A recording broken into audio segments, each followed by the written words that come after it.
Abuja, a lecturer at the Benue State Polytechnic, Ubokolo, of the charges of rape and causing the death of a 13-year-old schoolgirl, Elizabeth Ochanya Ogbanje, in 2018.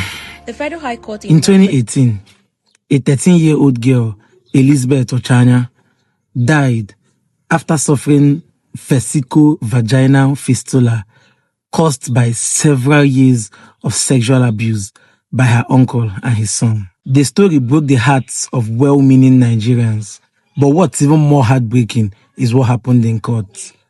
Recently, a state high court sitting in Makurdi acquitted the man who was charged for allegedly raping Elizabeth Ochanya multiple times, while a federal high court sitting in the same Makurdi convicted his wife for negligence in the rape of the deceased teenager. Remember, this is CAF Law Hub, serving you your daily dose of law without the legalese. The state high court held that the prosecution failed to prove their case beyond reasonable doubt. The court held that the police investigators failed to subject the defendant to a medical examination in order to match his specimen with the findings in the medical report presented before the court, and on this ground, the man was acquitted. Now, let me walk you through what the Nigerian law says and how it works in criminal law. In criminal law, the standard of proof is beyond reasonable doubt. And it's not about what you know, it is about what you can prove. The prosecution has the burden of proof. They must bring clear, credible, and convincing evidence linking the accused person to the crime.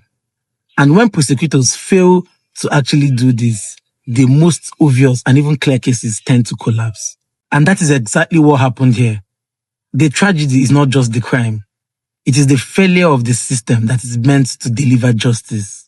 However, that decision of the state high court is not final, because decisions from a state high court can actually go on appeal to the Court of Appeal. So the fight for Ochanya's justice is far from over.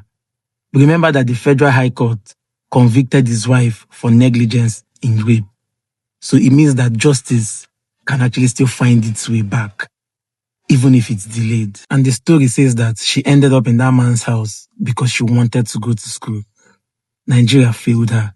Section 15 of the Child Rights Act says that every child is entitled and has a right to free, compulsory, and basic universal primary education. These cases always happen, and Elizabeth Ochanya is just one out of a million out there, and this needs to stop. The little progress is that the National Assembly recently passed a law prescribing life imprisonment with no option of fine for anyone who defiles a minor. That is a step in the right direction. But laws alone aren't enough. We must demand accountability from those who enforce them, especially the prosecution. Elizabeth Ochanya deserves justice, even in death. Justice is not a one-way traffic. Justice is a three-way traffic.